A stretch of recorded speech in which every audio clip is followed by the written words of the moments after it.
Hello guys, this is Dr. Anamika Malo and you're watching Microbiology Connection। तो बिना time waste किए आगे बढ़ते हैं और पढ़ते हैं हम फंजाई के बारे में। सबसे पहले हम बात करेंगे फंजाई के सामान्य लक्षण, general characters of fungi. Fungi जो होती है वो नॉन क्लोरोफिल होती है, यानी पर्णहरित रहित होती है। ये परपोसी होती है, मतलब दूसरों पे निर्भर होती है। इनका शरीर भी सूखा या थैलस होता है। ये मुख्यतः नम स्थानों पर प्रेजेंट होती है, जैसे लकड़ी के सड़े गले टुकड़े, चमड़े, भोज्य पदार्थ आदि। कवक की 1 लाख से भी अधिक स्पीसीज पाई जाती है। इनमें से कुछ एक कोशिकीय यानी यूनिसेलुलर है, जैसे एस्ट है, एंड कुछ जटिल है, जैसे मशरूम है। कुछ विषमपोषी है, जीवाणु की तरह कवक भी प्रमुख अपघटक है और जैव मंडल में अकार्बनिक संसाधनों के पुनः चक्रण में उनके कार्य नितांत आवश्यक है। कुछ परजीवी कवक पौधों तथा जंतुओं में भी रोग उत्पन्न करते हैं। कुछ फंजाई ऐसी भी होती है जो एनिमल्स एंड प्लांट्स में डिजीज करते हैं। नेक्स्ट है, हम क्लासिफिकेशन ऑफ फंजाई के बारे में पढ़ेंगे। कवक जाल की आकारी की बीजाणु बनने तथा फलनकाय बनने की विधि के आधार पर। देखो स्टूडेंट्स, मैं आपको बता दूं कि इस पे अगर क्वेश्चन आता है तो वो ऐसे आएगा कि कवक जाल की आकारी की या बीजाणु बनने तथा फलनकाय बनने की विधि के आधार पर कवक को कितने भागों में बांटा गया है, कितने वर्गों में बांटा गया है, तो इसका आंसर आएगा 4 प्रमुख वर्गों में बांटा गया है। Phycomycetes, ascomycetes, basidiomycetes, deuteromycetes. First हम बात करेंगे यहाँ पे फाइकोमाइसिटीज के बारे में। फाइकोमाइसिटीज में इनको शैवाल कवक भी कहा जाता है। शैवाल कवक यानी एल्गी और फंजाई का मिश्रण। ओके, ये सड़ी गली लकड़ियों, नम तथा सिलने वाले स्थानों पर प्रेजेंट होते हैं। उनका कवक जाल अपटीय तथा बहुकेंद्रिक होता है। इनमें अलैंगिक जनन चल अथवा अचल बीजाणु द्वारा होता है। इनमें अलैंगिक जनन चल अथवा अचल बीजाणु द्वारा होता है, बहुत ही इंपॉर्टेंट है। चल तथा अचल बीजाणु की उत्पत्ति बीजाणु धानी में अंतर्जात होती है। यह सब युग्म की विषम युग्म की हो सकते हैं। ओके, इसका एग्जाम्पल, अगर फाइकोमाइसिटीज का एग्जाम्पल अगर पूछ लेते हैं एग्जाम में या फिर ऑप्शन में होता है, तो उसमें ये जो दिए हुए हैं एग्जाम्पल, यही ऑप्शन में आएंगे। राइजोपस है, म्यूकर है, एल्बुबो है, सिकाइट्रियम है, फाइटोप्थोरा है, स्क्लेरोस्पोरा है, ग्रेमिनिकोला है, सैप्रोलेग्निया है। ये सभी इसके फाइकोमाइसिटीज के एग्जाम्पल है। एस्कोमाइसिटीज की बात करेंगे, इसको थैली फंजाई भी कहते हैं। यह मृतजीवी, परजीवी, अपघटक या समलरागी होते हैं। ओके, इनका कवक जाल पटीय तथा शाकित होता है।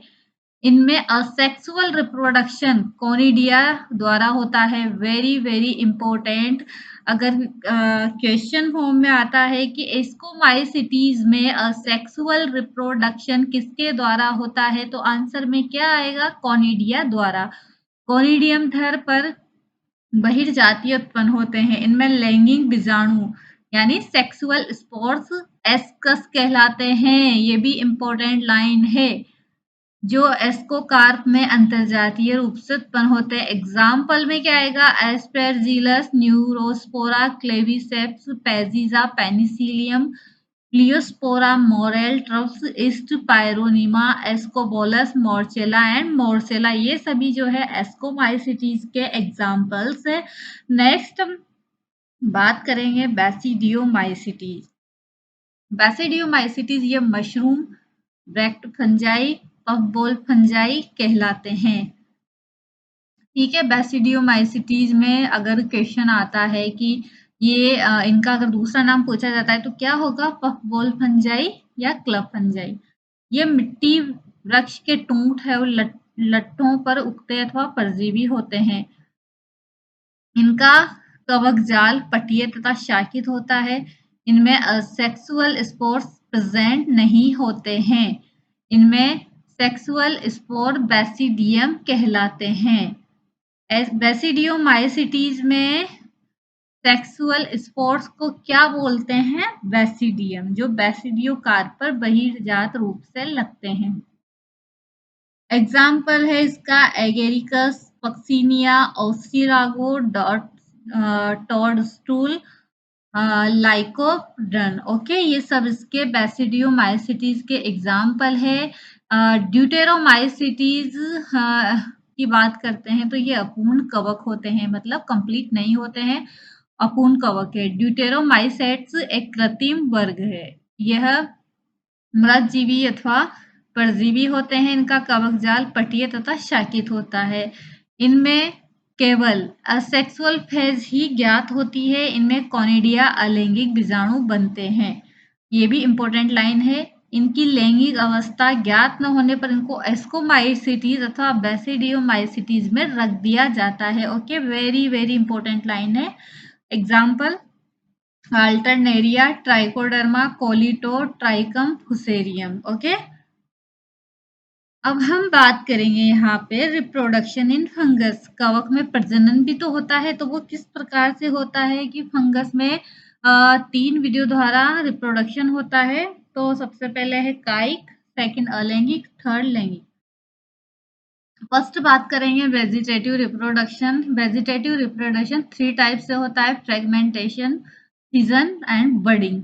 ओके, फर्स्ट हम बात करेंगे फ्रेगमेंटेशन। माइसीलियम यांत्रिक आघातों, सड़ने या कुछ अन्य कारणों के कारण दो या अधिक खंडों में टूट जाता है। प्रत्येक खंड स्वतंत्र माइसीलियम में वृद्धि करता है, तो इसे क्या बोलते हैं? फ्रेगमेंटेशन या विखंडीकरण।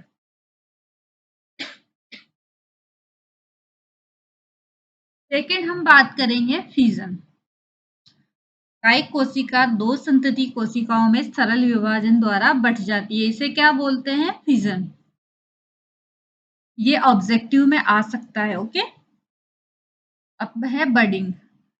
कुछ कवक जैसे ईस्ट छोटी बहिर्वर्धी उत्पन्न करते हैं, जिसे कलिका कहते हैं। बाद में कलिकाएं जनक कोशिका में पृथक हो जाती है तथा नई वेस्टियां उत्पन्न करती है। नेक्स्ट हम बात करेंगे असेक्सुअल रिप्रोडक्शन। यह बीजाणु द्वारा होता है।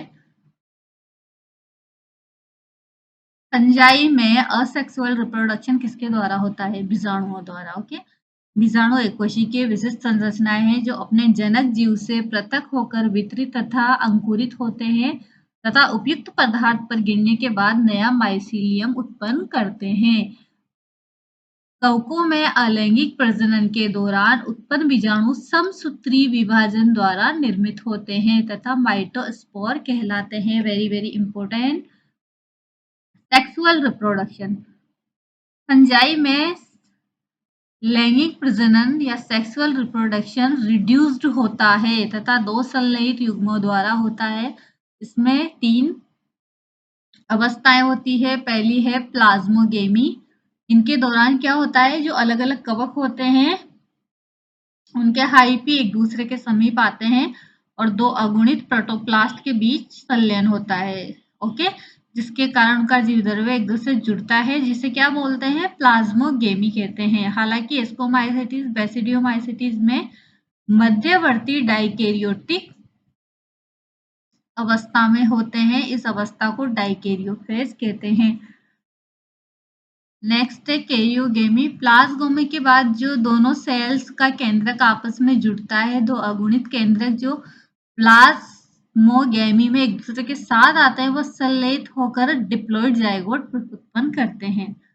ये कैरियोगेमी कहलाता है। एग्जाम में ये डेफिनेशन के रूप में आ सकता है, तो आपसे पूछ सकते हैं कि इसको क्या बोलते हैं, तो कैरियोगेमी ही लगा के आना है। अब बात करेंगे हम मियोसिस की, यानी अर्धसूत्री विभाजन। डिप्लॉइड जाइगोट में रिड्यूस डिवीजन अर्धसूत्री विभाजन होता है, जिसमें गुणसूत्रों की आधी संख्या आधी हो जाती है। इसे मियोसिस कहते हैं। ओके, तो ये वीडियो था फंजाई के बारे में। नेक्स्ट हम मिलते हैं अगली वीडियो में, उसमें हम कुछ टेरिडोफाइट्स के बारे में पढ़ेंगे। Okay, thank you for watching.